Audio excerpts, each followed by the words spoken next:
The views expressed on the Final Straw Radio do not necessarily reflect those of Asheville FM, Friends of Community Radio, or any of the affiliate radio stations airing the show. Airing first on Asheville FM, WSFM LP at 103.3 FM in Asheville, North Carolina, this is The Final Straw, and I'm William Goodenough. The show will later be archived at thefinalstrawradio.noblogs.org, and you can email us with questions or suggestions at thefinalstrawradio@riseup.net. Also, if you're interested in rebroadcasting any episode or segment of the show, you're free to do so. Just send us an email if you end up using any content. If you care to, you can send us letters at The Final Straw, care of Asheville FM, 864 Haywood Road, Asheville, North Carolina, 28806. This show is brought to you by Firestorm Books and Coffee. Located at 610 Haywood Road, Firestorm Books and Coffee is a worker-owned cooperative in Asheville, specializing in offbeat, underground, and independent literature. You can find a sample of Firestorm's catalog of books and zines, plus a full calendar of events at their website, firestorm.coop. This week on The Final Straw, Bursts presents a conversation with Kristian Williams about his recently published book, Between the Lie and the Bullet, Essays on Orwell, published by AK Press. Kristian is maybe best known for authoring Our Enemies in Blue, Police and Power in America. For the hour, they speak about Kristian's reading of Orwell, the importance of intellectual honesty, weaknesses in modern anarchist engagements with ideas and facts on the ground, and other topics stemming from the book. A slightly longer version of this conversation will be available in our podcast, which can be downloaded from thefinalstrawradio.noblogs. More writings and interviews by Kristian can be found at kristianwilliams.com. Kristian is spelled with a K. To hear Burst's prior conversation with Kristian on the writing and anarchism of Oscar Wilde, as well as on Kristian's book, Our Enemies in Blue, check out our blog post for a link. We'd like to apologize for the strange sound during most of Kristian's portions. This will be present in upcoming interviews. It's a technical difficulty that hopefully we'll have sorted out quite soon. Thanks for bearing with us. And now some words from anarchist prisoner Sean Swain.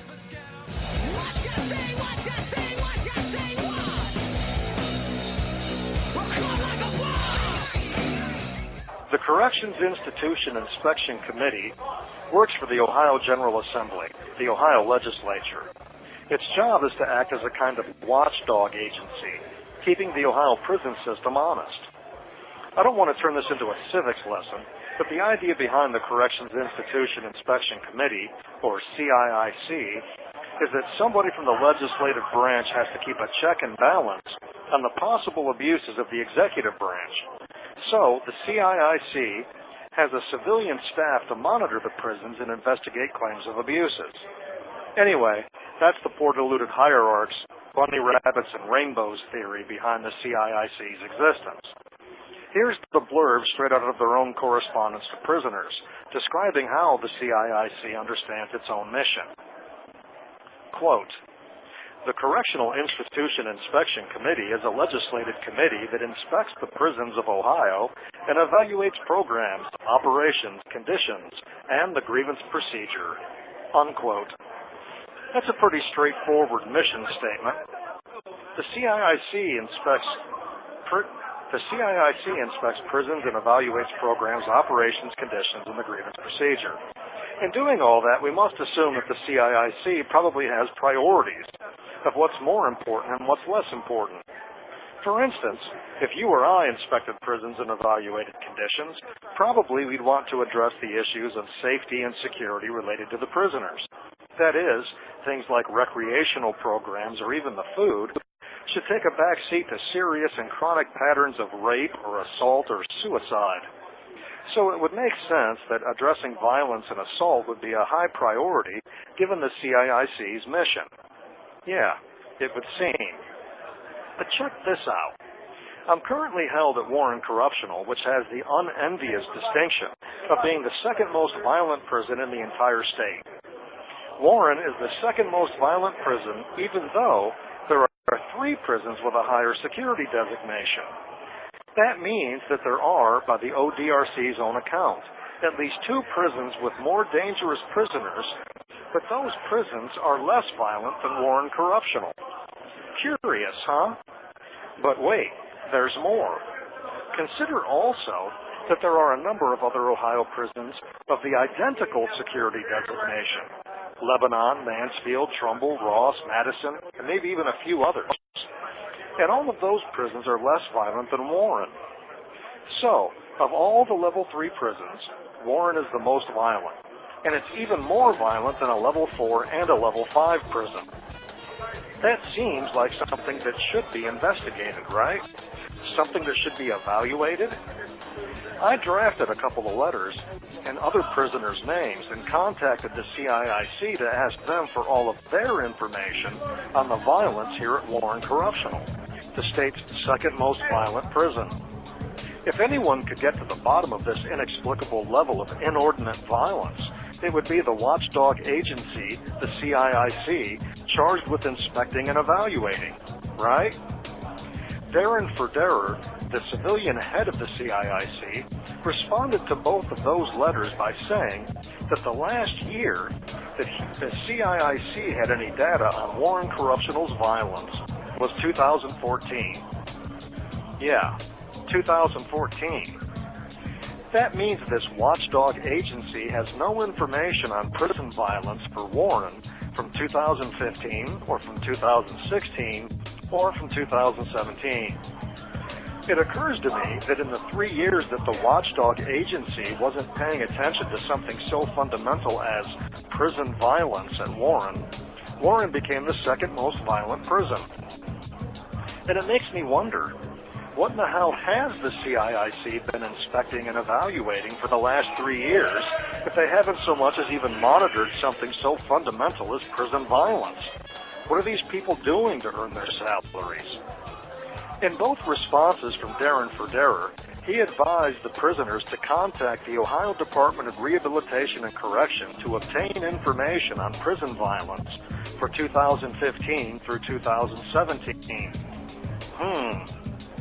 Isn't a watchdog agency supposed to gather its own information?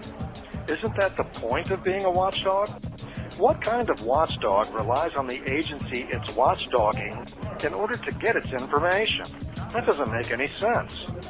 If the CIIC can trust the ODRC to accurately report information, and if the CIIC is just going to accept whatever they say about themselves, then shouldn't Darren Ferderer and those other clowns pack the contents of their desks and their cute little cappuccino machine into a cardboard box and go get jobs as night managers at Wendy's? What kind of watchdog is totally clueless about the agency they watch, relying on the agency's self-reporting of information? So look, the CIIC is symbolic of a chronic problem in hierarchy, emblematic of a thoroughly corrupt and useless swindle, where foxes guard the hen house and where the wolves rely on the fox's official reports that the foxes do a phantasmerific job of it. It makes perfect sense to these wackadoodles and jackwagons to keep manufacturing worthless level after worthless level of so-called supervision, layer after layer of overpaid pom-pom squads that collect paychecks for ignoring systematic abuses, assaults, and even domestic torture happening right under their noses. You can contact Darren Ferderer of the CIIC by phone at 614-466-6649.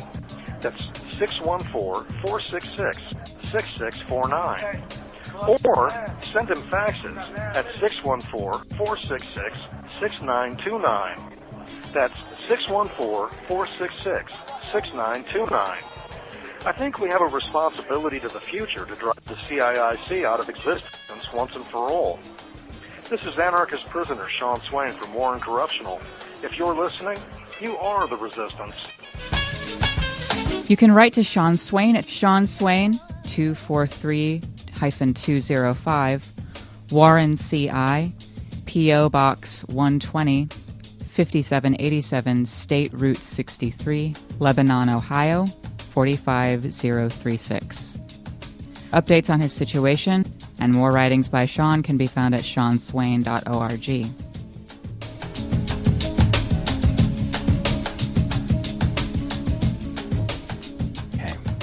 So we're joined by the author and anarchist Kristian Williams. Kristian is the author of such past works as Our Enemies in Blue, Police and Power in America, and has contributed as an editor to other books like Life During Wartime, Resisting Counterinsurgency. AK Press has just published a new book by Kristian entitled Between the Bullet and the Lie, Essays on George Orwell, which we'll be speaking about today. I haven't had Kristian on the show since 2012 when we talked about his research into the writings and politics of Oscar Wilde, but thanks a lot for coming back on and having this chat, Kristian. Thanks for asking me.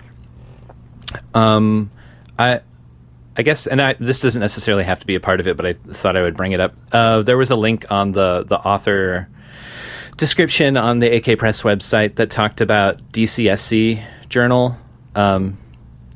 I hadn't heard of that before. Wow. Yeah, that's been defunct forever. Okay. Well, it was a short-lived attempt to maintain a web journal about sort of security practices, repression, that sort of thing.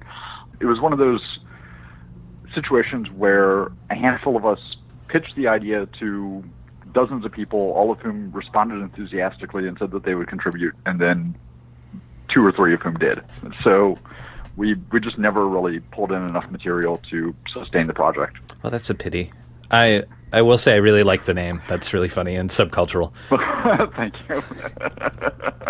So can you tell listeners why you chose to write a book on Orwell and who your audience is for this book? Well, the real story is that I ended up writing this book kind of by accident. I have been a admirer of Orwell's work for practically my whole life, like going back to middle school.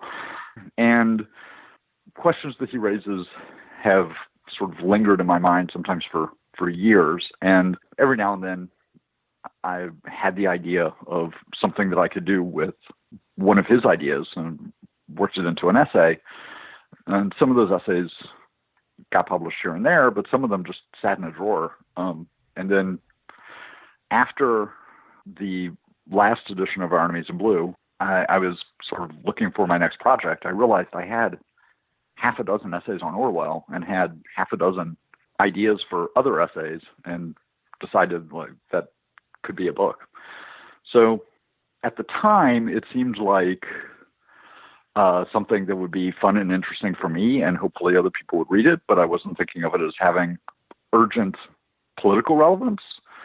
And during the time that I was writing the book, the closer it got to the publication date, the more relevant it seemed, which I guess is probably good in the world of book sales, but probably not good for the world of politics. It's a good way of putting that. The term Orwellian, I'm sure, has a huge, has come up on Google searches more than, it has in a long time recently, and been used by the mainstream media to talk about the circumstances of the current administration in office, as well as how the media has been functioning overall.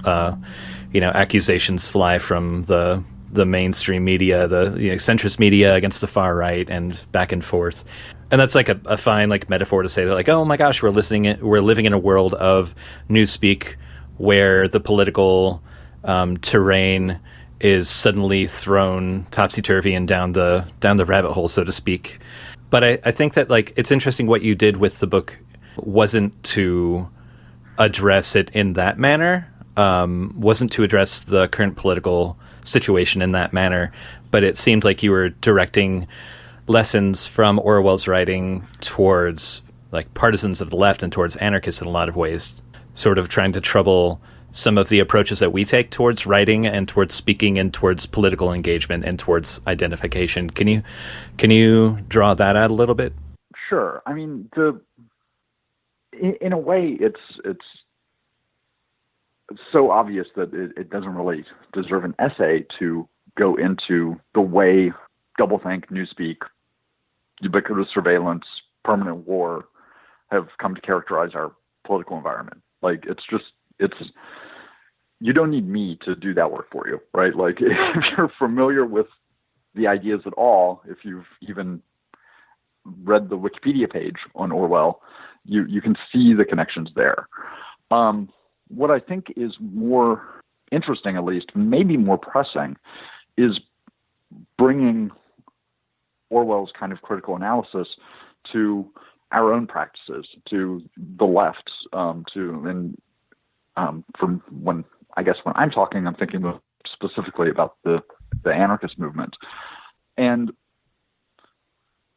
interestingly, I think that where Orwell's work is strongest and where his work is most enlightening, even in the context of its time, wasn't his criticisms to the left rather than observations about whatever was happening with the British Empire or the rise of Hitler or that sort of thing. I mean, that stuff is of sort of historical interest, but the real insights that I think have relevance for us are largely the embarrassing fact that many of the criticisms that he made about the left in the 30s apply now in very different contexts and very different sort of cultural context.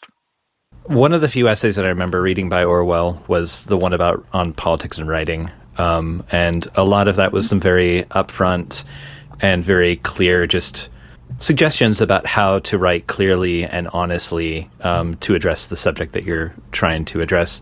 And I think that that sort of stuck in my head. I think like most people's understanding of Orwell's writing is around some of his like political fiction of 1984 and Animal Farm. Well, can you talk about some of the observations that Orwell made at the time that you think resonate today? Sure. I mean, I think the first essay that I wrote along these lines was called Anarchism in the English Language, which really just almost mechanically took Orwell's argument from his essay Politics in the English Language and applied it to contemporary anarchist writing. And in Politics in the English Language, he launches this kind of attack on obfuscation in political prose, and often obfuscation not of a deliberate or malicious sort, but simply from pure fuzzy-headed laziness, where he talks about political writing, largely consisting not of fitting words together, but of fitting whole phrases. Like his metaphor is like the walls of a prefabricated henhouse. You just tack it together and there it is.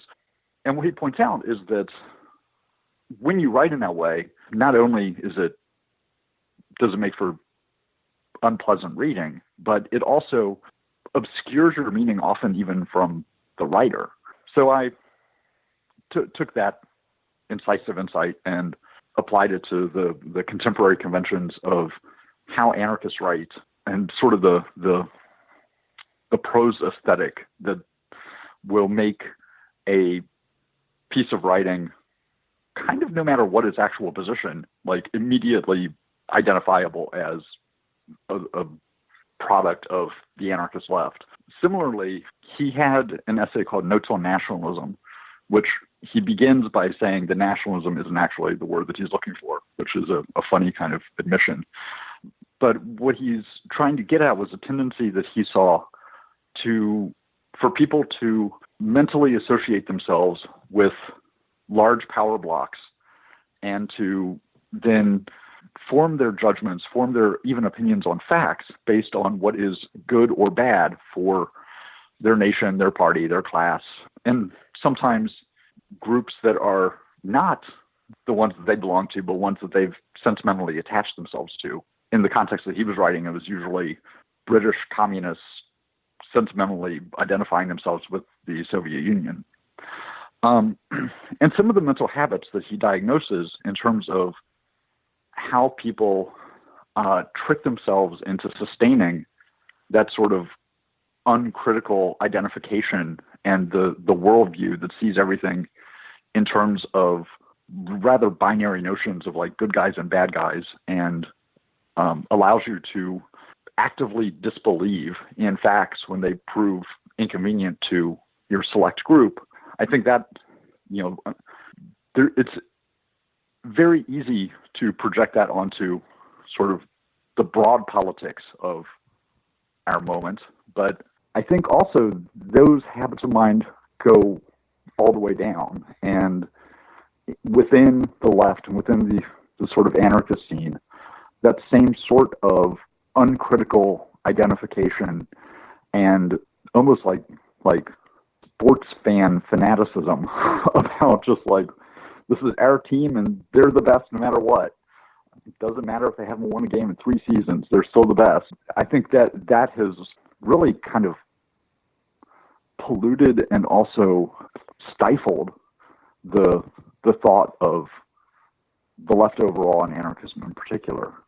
And then there are some sort of cultural or aesthetic points that he makes about the tendency of, Orwell was arguing in the 30s, and he was talking about the tendency of the left to attract just sort of every kind of eccentric and crackpot and people who see their practice of yoga as important to their understanding of socialism and that sort of thing. And unfortunately, most of 100 years later, I think that tendency has, if anything, amplified. Go Eagles! I think that's a really interesting point, like both with the nationalist thought and how the term echo chamber comes to mind, and it seems like the more and more as time goes on, especially with things like social media that are algorithmically produced to make it comfortable places for people to put their attention by not coming into contact with people who they would disagree with necessarily. Yeah, it seems like the kind of thing that would really be detrimental to a movement or a milieu that was actually trying to bring about revolutionary change or like even grow itself. If that is a habit that people have fallen into today, do you have any ideas of practices that people can engage in that would help them break that thought habit, that pattern, and start a better pattern? I mean, it's hard to know. Give us the answers, Kristian. Yeah. Yeah, so clearly the thing that people should do is listen to me. And it's hard to know how to get that sort of thing off the ground. I mean, it's really what's needed is sort of a revitalization of critical thinking, and not simply at the individual level, but also developing a kind of intellectual culture that encourages that and supports that and helps people develop the skills that they need in order to examine their own ideas and scrutinize their own ideas and find the places where the things that we believe are weak or fallacious or vague or whatever the problem is. I mean, Orwell described this as requiring partly a moral effort to just sort of steady yourself and be willing to face unpleasant facts. And I think that's, that is a good start. But increasingly, it's hard to know. It's hard for an individual person to even necessarily sort out what the facts are. And I think there's a real sense in which once those nationalist, for lack of a better term, habits take hold, there's a tendency for them to sort of universalize that the response to nationalism and bigotry and fundamentalism of various kinds tends to be a countervailing nationalism and bigotry and fundamentalism of various kinds, such that very quickly the world sorts out into competing but equally dogmatic camps, and there's not a lot of social space, cultural opportunity, practical support for even individual people, much less groups of people, to put in the hard work of examining the world, scrutinizing their own ideas, like coming to better conclusions, being able to revise their position on one thing or another, because all of those positions come to be held in something like articles of faith, and to question them at all is seen as a kind of political betrayal. Yeah, no, that's very well put. Yeah, and you make the point that like anarchists in particular, as a philosophy or as folks that hold on to a non-canonical group of ideas, are generally known to be in favor or express that they're in favor of rationality, reasonability. Well, maybe not that part, but rationality, approaches towards looking at the world in a logical manner and honestly assessing it. Whereas if we don't do that, we're literally undermining our efforts. If we believe that the world could and might exist better if there were not imposed hierarchies, if we thought that we could actually administer our own societies or cultures in a more equitable manner, abolishing capitalism, abolishing the state, whatever, it seems like an honest approach towards problems would be necessary, let alone holding a conversation with someone and not having it just hit a brick wall when they say, well, what about the rapists? And you're like, ah. Yeah, I think you're more... I think you are more generous with what anarchists think that they are doing than I am feeling at the moment. Historically, your point is exactly right. Like, historically, anarchism was on the side of enlightenment and rationality and seeing the world as it exists and not, dogmatically. And there's a sense in which it's especially disappointing that anarchism is succumbing to again, in Orwell's idiosyncratic use, the nationalist kind of thinking. Because, we would, I don't know, we'd expect Maoists to behave like authoritarian personality cults, but we really shouldn't expect, like, anarchists to. Like, the point is not to do that. But, the direction that the anarchist movement that we have has been developing, especially the last decade or so, I mean, I guess really since the collapse of Occupy, is increasingly, I think, in a insular, dogmatic manner that isn't just failing to try to come to grips with the world as it actually exists, or failing to scrutinize our own notions, theories, what have you, but is actually hostile to that kind of scrutiny, and increasingly views itself as a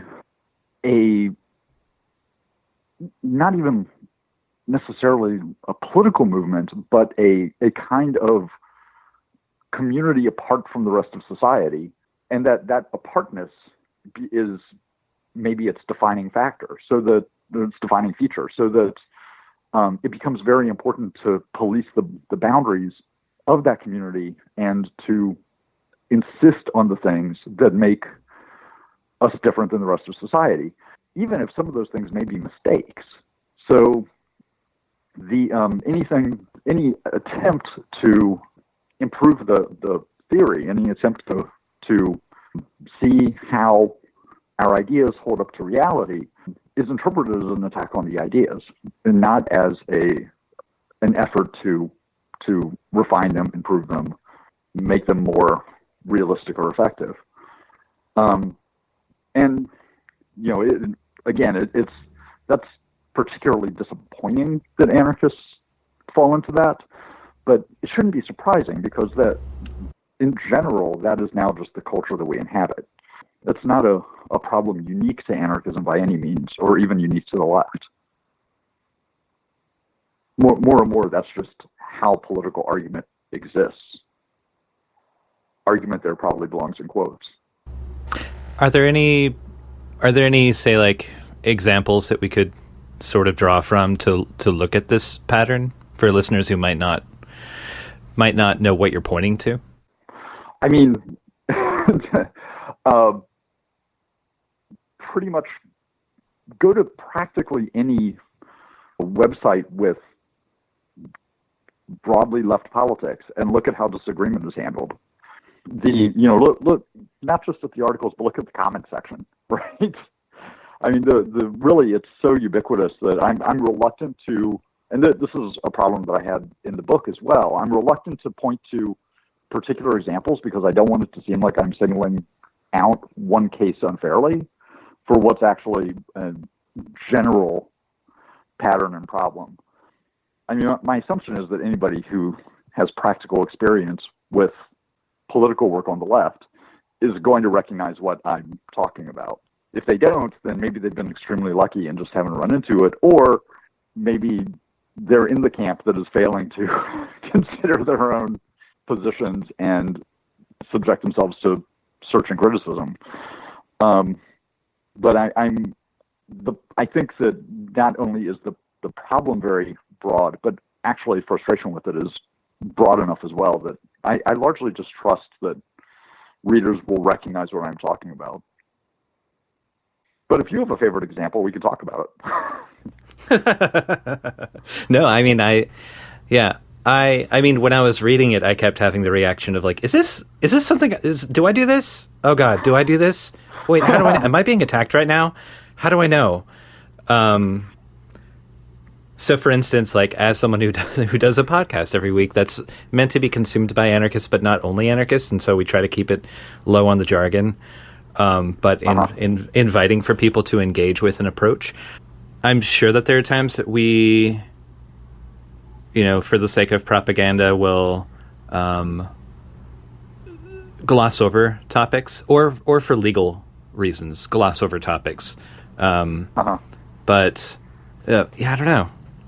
I mean, the book was interesting to read, like just to like, if nothing else, just to sort of like spark that thought of like, I've seen these patterns before. I've read some of the things that you're pulling from, like choosing sides or taking sides, excuse me. But I guess, I mean, that's a good question to always ask yourself. Like, am I being intellectually honest with the approach that I'm taking? Yeah. And dealing with the world as it is, as you say. To bring this back to Orwell, the thing that he found alarming was not simply the sort of normal dishonesty or propaganda of politics, but the tendency for people to not simply lie, but to lie and then believe their own lies based on the fact that it is what they said, right? And that Orwell had enough practical political experience, much of it unpleasant, fought in the Spanish Civil War. He did propaganda for the BBC during World War II.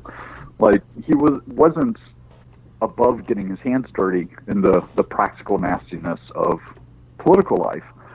But he drew this distinction between merely putting out a propaganda line, and even a dishonest one, and believing convincing yourself, and like failing to recognize that there is even a difference between honesty and dishonesty. That there is even a difference between telling the truth and lying. And so, and I think that in a certain respect, simple dishonesty would actually be an improvement over what we have now, where the sort of standards of truth-telling have completely evaporated. Instead, it's the question of whether, like, when somebody makes a political argument, the question of whether what they're saying is true, the question of whether the conclusion follows from the premises, those questions almost never even arise in the way we generally debate anymore. Instead, the question is one of what kind of narrative they're putting forward and which faction is supported by that narrative. So that a way of telling a story in which our side looks good is not just favored for sort of cynical propaganda reasons, but genuinely believed because it makes our side look good, with no real investigation, and whoever our side is, like, it doesn't even matter, but with no real investigation of what the facts are. In fact, no real concern with what the facts are. In fact, raising the question of what the facts are is itself viewed as an attack on that kind of narrative. Mm-hmm. Okay. Yeah, I see what you're getting at. Are there any examples? Oh, go. But the postmodernist one. Are there any examples in the anarchist milieu of projects that you have seen that you think are doing actually a good job? Not to just like invert my earlier question of who's doing a bad job. Are there examples? But are there any? You're doing thanks. great first. Here and there. I mean, and again, this in a way, the problem here is also the inverse of the can I name bad examples. The problem isn't even that individual writers or individual publications or anything like that are dishonest or are kidding themselves. It's really the entire intellectual culture that we inhabit makes that kind of scrutiny, that kind of self-criticism extremely difficult. So even people who are, sort of doing their best will encounter problems of being misunderstood, knowing that they're going to be attacked before they even open their mouths, and sometimes then like sort of muting their criticism so as in hopes of avoiding the attack, or sometimes becoming deaf to succumbing to the problem from the other direction, becoming deaf to the perhaps valid criticisms that are being forwarded against them simply because they're so expecting to be attacked for fallacious reasons. And so, I mean, it really makes honest debate almost impossible to have, right? I think that is exactly the problem, is that it's not just sort of morally difficult to maintain a kind of clarity and sort of hold your ground in the midst of that, in that context. It's practically difficult in that the debate that results even from sort of genuine analysis is very likely going to almost instantaneously take that sort of nationalist form, regardless of the efforts of individual people involved. Orwell's answer about this was just sort of, you do your best. Like, it's a very English approach. It's like, well, you just do your best. You have stiff upper lip and maintain a kind of inner sanity and go forward. But the thing that worried him, and the thing that in some way 1984 is about, is that it's not enough for individual people to just sort of like, their character is not going to be enough to fix that kind of problem. And to some degree, they're even for themselves, they're not like, individually, it's very hard to correct for your own biases, to identify your blind spots, I suspect that some of the time I am wrong, but if I knew when I was wrong, I would correct it and not be wrong. To some degree, discovering when I'm wrong relies on other people being available to point it out. But if you're hoping for that kind of mutual correction, adjustments, that sort of thing, in a context where honest debate is practically impossible, then much more reliant on just sort of their own sense and intuition and judgment. And that only carries us so far. You're listening to The Final Straw Radio, and this is our conversation with Kristian Williams about his new book, Between the Bullet and the Lie, Essays on George Orwell. And for more work by Kristian, you can visit KristianWilliams.com. That's Kristian with a K. One of the examples that you brought up of places where it's terribly visible how partisan and nationalistic or tribalistic people can get was comment sections, which I think is, comment sections are the worst. They bring out the worst in people, of any newspaper, of any YouTube video, of any website. And I think a part of that is anonymity. It's when you have a screen between yourself and the other person, you maybe are, in some cases, you maybe have the freedom to be able to say what you actually think without fear of getting bullied. However, I think a lot of times people simply say what they would like without having to have recourse towards what is honest or real, or how it'll make the other person react. And I wonder how much the normalization of these dishonest or bad faith communication patterns that are society-wide are inflected by the technologies that we use. Do you think that figures into it at all? Or? I mean, yeah, I think that's a good question. It's not something that I know the answer to. I mean, intuitively, it seems like there's a lot to that. But I had an exchange with a friend of mine a little while ago who a very much older Marxist who's been around doing political work since the early 60s. And I asked him whether he felt like we're becoming dumber. And he said, no, we're as dumb as we've always been. It's just that we all see how dumb we are now. And I think there's some degree that it's not that the thing that the technology has made available is by the ease of communication, it kind of gives us a chance to show our asses. But the thing that I think he's mistaken about is that happens enough that people stop thinking it's embarrassing, that it happens enough that it becomes normalized. And so, I think some of those tendencies were there before, but they were less pervasive and they happened more slowly. Last year, PBS put out a documentary on the Vietnam War, Ken Burns series. It's like about as long as the war itself. It just goes on forever. And there's an episode where they talk about the Kent State massacres. And there's a detail there that I didn't know, which is that one of the people who was killed in Kent State was actually an ROTC cadet who was just like on his way to class. And his parents got hate mail from all over the country of people writing them and saying that their son was a filthy commie and people were glad that he was dead. And so that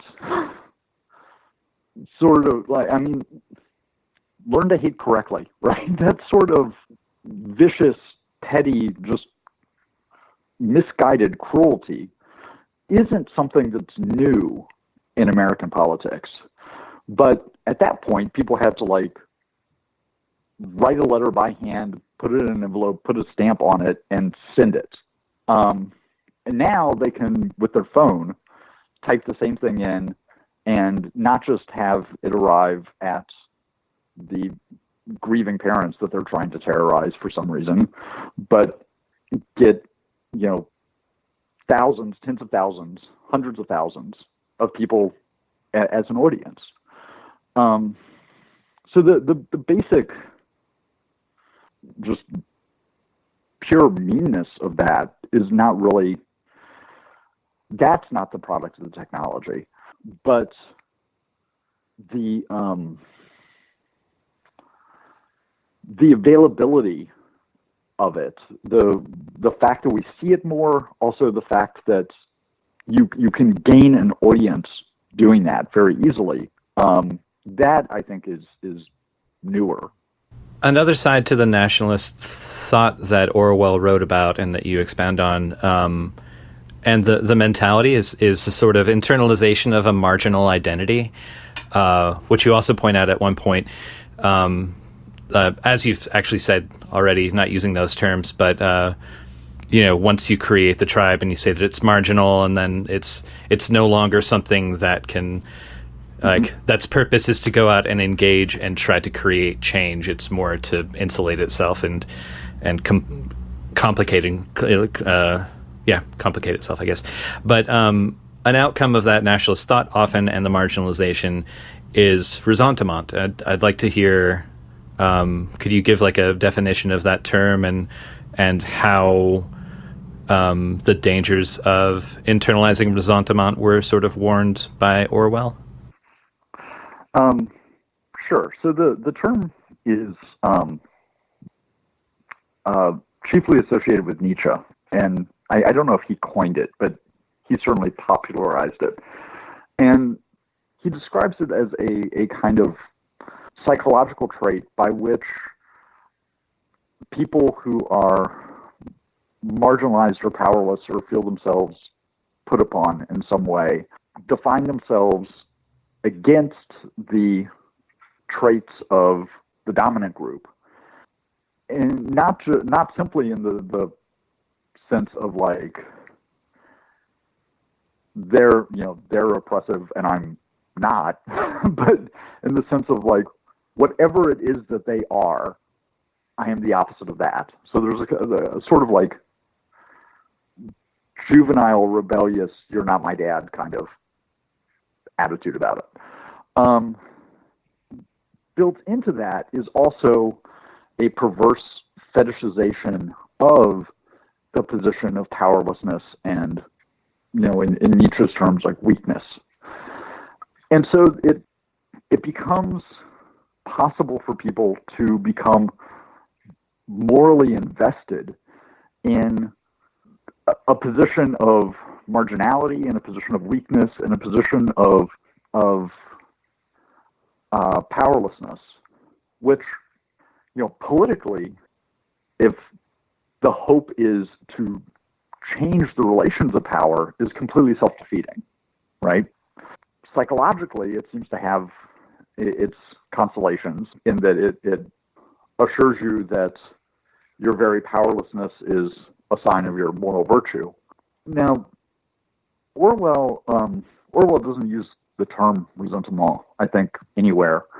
But he did perceive a similar kind of thing taking hold in the left, where like he drew this distinction between sort of honest, salt-of-the-earth workers who, if they understand the idea of socialism, will immediately identify with it because they'll see that it would improve their lives, versus sort of middle-class cranks who were attracted to socialism for kind of vanity purposes and felt like having radical politics was a way of making themselves interesting.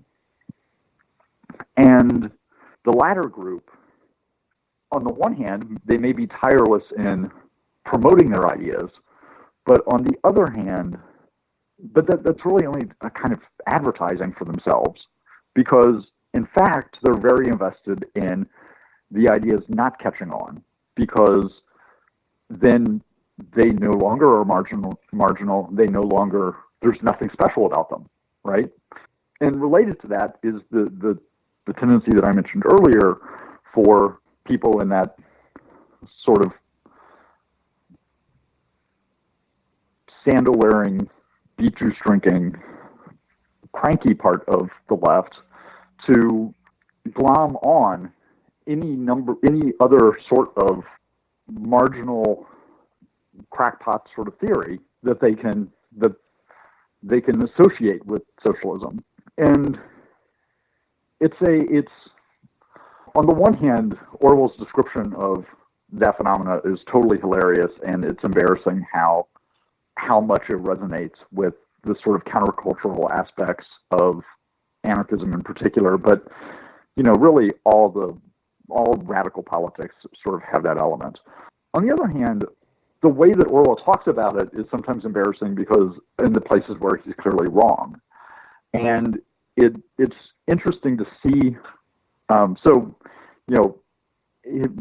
Some of his examples were sort of like vegetarianism and feminism and crackpot things like that, which now have become like practically mainstream. And so there's his mistake serves as kind of in dismissing those elements is, I think, a useful corrective in terms of not being too quick to, rush into Maury Bookchin territory and be dismissive of the kids today with their rock and roll and their zines. While at the same time, the overall tendency and the fact that, insisting on a vegetarian meal while trying to organize British miners in the 30s was probably not a good strategy. I believe it's pronounced Zine. And also, yeah, actually, it's funny that you mentioned that, because I was about to ask how much influence this like line of thinking had from social anarchism or lifestyle anarchism, the pamphlet by Mr. Bookchin.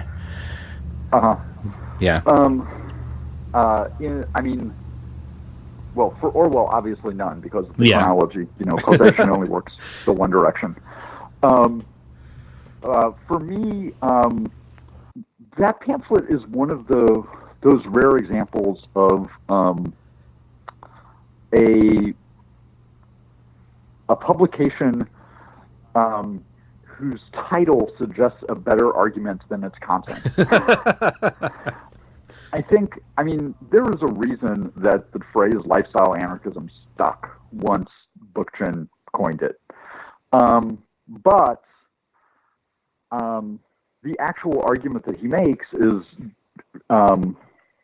is fallacious and I think fundamentally dishonest.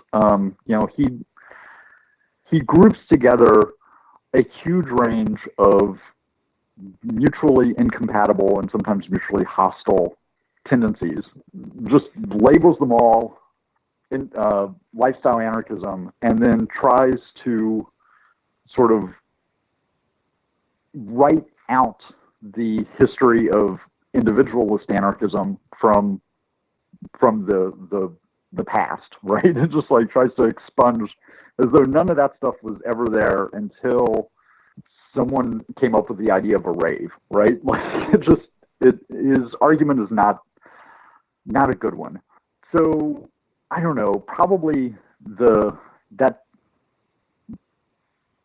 debate was hot when I was really becoming involved in politics in the mid-90s. And at the time, it did not seem that important to me. Now, it seems more important to me, but which may be some of just me being older and crankier, but I think some of it is also having had the 20 years of experience, I see how things that seem silly but harmless at the moment can metastasize into something counterproductive or even dangerous over time. So that debate has been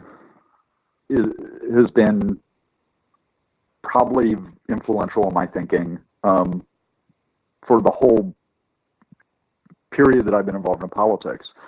Bookchin's actual pamphlet has not been, and I really wish that that intervention when he made it had been done better. Well, I should probably also say, just in terms of speaking of self-advertising, the next thing that I'm working on is a pamphlet that should be out in probably a couple months about the sorry state of anarchism as it exists. And it includes a shortish passage trying very hard to distinguish my criticisms from Bookchin's. So you can look forward to that. And for those who are looking forward to that, where can they find that pamphlet once it's released? It will be published by AK Press. It will be called Whither Anarchism. Whither as in where's it going, or whither as in a plant? Exactly. Okay. Whither is in where is it going, although the implication of the homonym did not escape me. Okay. I'd like to hear what, if you would, what Orwell had to say about utopia, and what do you think that folks, especially of the anarchist ilk, could take away? Orwell was hostile to all kinds of perfection. He thought that human beings, just by our very nature, were imperfect, and therefore that anything that pursued perfection was going to have results that were inhuman. And he thought that at the individual level, in terms of aspiring saints, and he thought that at the social level, and believed that the tendency towards totalitarianism was largely driven by this monomaniacal need to make every aspect of all of society exactly right. And so his thinking was really anti-utopian, and not just because he thought that utopia was impossible to achieve, and not just for sort of pragmatic reasons like that, but because he thought that the very pursuit of it was going to produce bad results. And so that shows up in grotesque form in 1984, but it's also present in his writing about softer, more utopian utopias, like Huxley's Brave New World, like some of H.G. Wells's work, and the place where his thinking on this, I think, eventually settled is in an essay that he wrote about Arthur Koestler. He says that a certain amount of misery and suffering and injustice is just irreducible in human life. And the point of politics then is not to try to make the world perfect, but to make it better. And so and this might not be the right direction to come at it from, but I'm imperfect, and I've learned that from this conversation. Well, I'll try to make it better. Well, shucks, we're already on a better road. You describe yourself, and maybe I'm getting the words wrong. I tried to find a quote and I couldn't. But you describe Orwell as a social democrat with anarchist affinities, and yourself as an anarchist with social democratic affinities. Can you talk about how that comes into, like, maybe with that in mind, the anarchist approach towards viewing the world as it is, or maybe the lack of approach towards the world as it is, or towards solutions that maybe don't fit into the strict ideologies that we proclaim? Sure. I think I'll start at the end there and work back to the beginning of your question. So let me know if I hope to touch all the bases, but I'm going to run in the opposite order. So let me know if I cover everything you need covered. I think the impulse toward pursuing perfection shows up in anarchism in two ways that are logically distinct, but clearly have some sort of relationship. One is the feeling that for change to be real, it has to be total, and that therefore nothing short of the abolition of capitalism in the state counts. This is a position that Orwell caricatured as saying that half a loaf is the same as no bread. And I think practically that has a problem in that it leads us to write off all the intermediary steps between the sort of mess we're in and the solutions we can envision. That insistence on total change collapses the process into its final outcome, so that the kinds of incremental victories that may lead us in that direction are all written off in advance because they're not the final result that we're looking for. The second problem that perfection leads us to is that we tend to be very rigid and very harsh with each other about the way we do things in the immediate present. And there's a sense, the sort of prefigurative ethos that we should be able to live now as though the revolution had already unfolded, right? And so I think the relationship between these two facts is partly that we adopt that prefigurative purism as a kind of consolation for not even being able to envision how we would bring about the social change that we demand, partly because our vision of how that is so total and insists on its sort of absolute nature. So we tend to retreat into the small questions that we can control, and therefore, rather than taking on the hard questions of how we could actually organize a movement that could overturn the state and destroy capitalism, instead we'll have extensive, entrenched, sometimes disastrous fights about, I don't know, whether honey is vegan, right? And we tend to look to the perfectionism in our own lives as this, in the hope that will then just scale up into the utopian society that we're pursuing.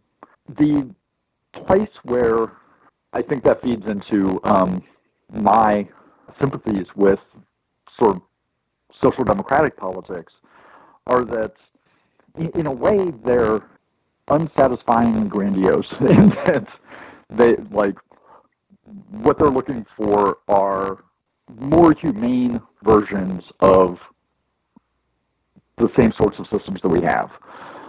But because they're not overly focused on, the radical change of all of society, they do pay attention to the details that make a difference in people's lives, and the details, the possibilities of, people having some assurance that they will be taken care of in their old age, the availability of being able to go to the doctor, a universal right of people to receive an education, the sort of stuff that is not on the romantic end of politics at all, but on the other hand, if you're lacking those things, are desperately needed.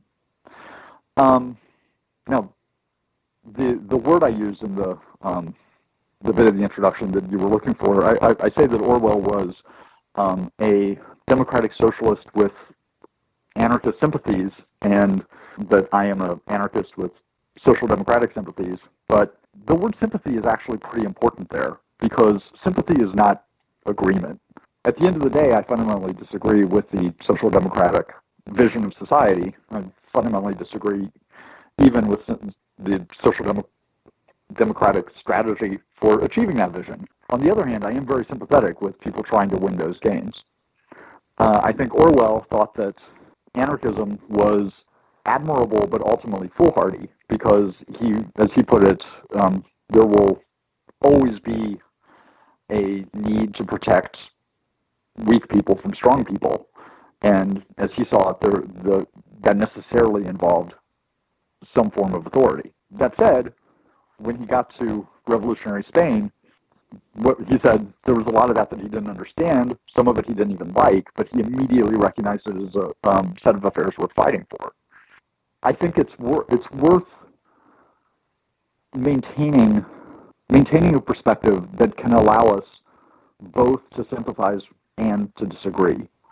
And to bring this all the way back around to what we were talking about earlier, I think that is one of the things that our intellectual culture, our political intellectual culture, is now desperately lacking. That we assume too close a connection to sympathizing with somebody's aims or sympathizing with their position and agreeing with their ideas. And that's a very astute observation, I think. I guess, do you mind if I ask one more question? No, go ahead. Okay. So after the dictatorship of the proletariat, no, just kidding. I was wondering if you would talk a little bit about what Orwell, because you brought up Spain. I found the portions of the writing where you were talking about and he was talking about his experiences in the militias, as opposed to his prior military experience and how the militias operated. So he was operating with PUM, the party of the Workers' Party of Marxist Unification. Is that right? Marxist Unification. Okay. Yeah. Which were called out as being. Who came up with that name? Yeah. I mean, boom. It sounds pretty cool. They just had to fit stuff into the acronym to make that cool sound. But like, yeah, and they were called out as Trotskyists by the Communist Party in Spain once they took control of the Republican government. Oh man, I mean it was worse. Well, yeah, they were purged. I mean, they yeah. I mean, they were.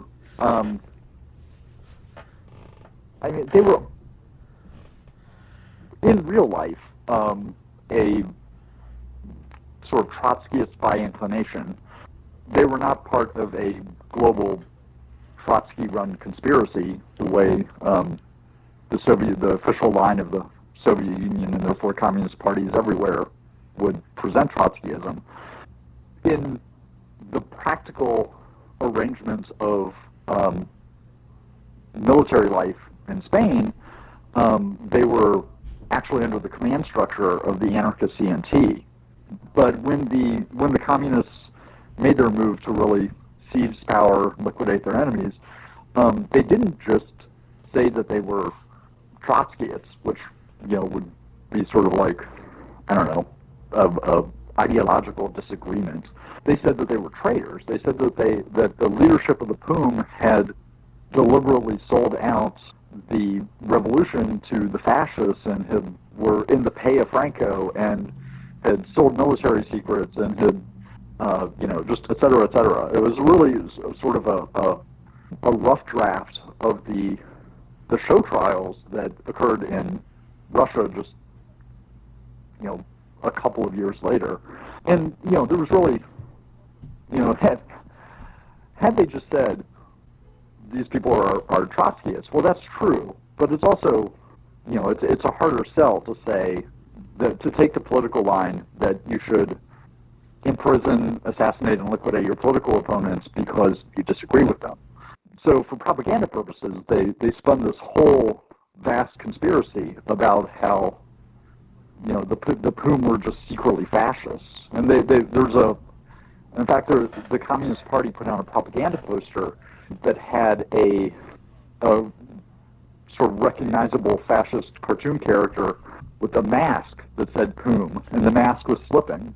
Well, I guess what I was trying to get, I misspoke. But I guess what I was trying to get at was Orwell had an experience in the military, in the English military, that was very much about hierarchy, and there was very much a connection between the command structure and the initial class of people for the most part. And you kind of talk a bit about how this came into a direct conflict at one point in the POUM, and he sort of wrote about his change of thinking, watching appreciably the way that the military unit operated differently in terms of decision-making at times, and sort of what that said about, like, I don't know, you had some interesting things to say about leadership, and I'd like to if you could share some of those ideas. Sure. So his previous experience, he was in the Imperial Police in Burma. And that basically was exactly how you would imagine it, right? Like, it was very hierarchical, very rigid. The concept of discipline was basically that officers give orders and you immediately obey, and there's no question, there's no pushback, there's no role for the subordinate to even really have an opinion about it. And tied up with that, as people advanced through the ranks, they would acquire any number of other sort of personal privileges, right? They would have better quarters, better pay, better food, more latitude in their sort of day-to-day activities, etc. None of that was true in the militia. There wasn't saluting, there weren't differences in pay, there weren't differences in rations. Socially, they cultivated this idea that the officers and the soldiers were equals, even though when it came time, some of them had to give orders and some of them had to obey orders. And then even the process by which orders were obeyed wasn't the automatic sort of snap-to kind of approach, but instead would produce these long and, as Orwell describes it sounds like tiresome arguments about why such a thing was necessary and whether it was revolutionary and so forth and so on. And given Orwell's previous experience, he felt like this. He started off feeling like this was just completely unmanageable, and that that sort of insubordination was just obviously going to lose them the war. As it developed, what he saw was that actually that process of insisting on orders having some sort of justification, and then seeing what the justification was, and then that sense that they were in microcosm creating that spirit of equality that they wanted to see animate all of society. Those were actually the things that maintained the discipline in the militia, so that they didn't rely on immediate punishment. They didn't rely on corporal punishment. The discipline wasn't of the bourgeois army form of do what I say or else. It was a more egalitarian, in a way more deliberative form, such that the ability of the soldiers to participate in the decision, at least as far as being able to question it, to demand a justification, to understand what the role was, that was the thing that cemented their loyalty to actually follow through when they got orders that even they didn't like. Within anarchism, we are, for some good reasons, very nervous about words like leadership and discipline and that sort of thing.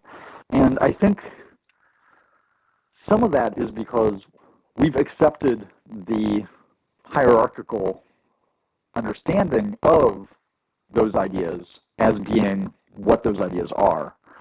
The thing that I think is interesting about Orwell's experience in the Spanish militias is that it can help us reconceive of what leadership could be under conditions of equality, and what discipline could be in a situation where it wasn't simply a matter of obedience and punishment. And not being a perfect circumstance where, as was noted by his observations, people with like bourgeois backgrounds or middle-class backgrounds will tend to have maybe more self-confidence and step forward and take up leadership, like formal leadership roles. But I guess more of a process where you develop the culture of equality as you go. Yeah.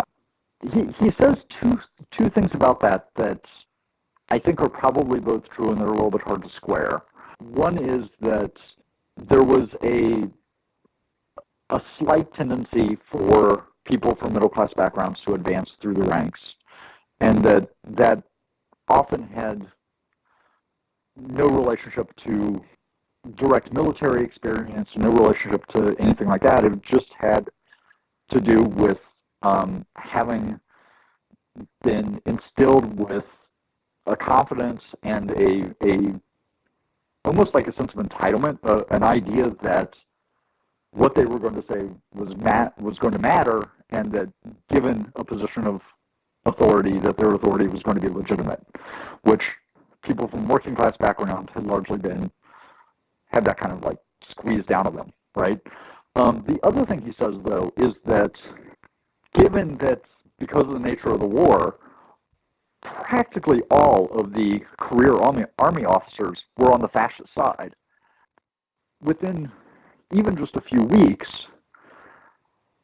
people who were factory workers, people who were farmers, people who had worked in a hotel for 10 years before that, suddenly found themselves commanding dozens or hundreds or thousands of troops.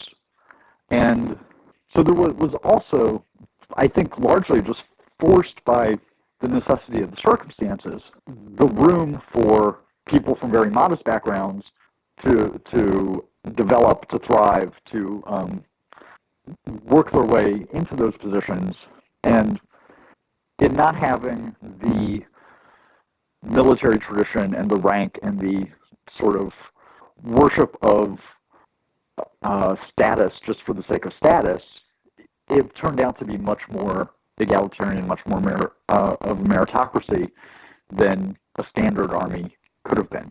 Is there anything that we didn't touch on that you'd like to? I know we haven't talked about everything in the book, but also I'd like for listeners to read it. Yeah. Yeah, let's not.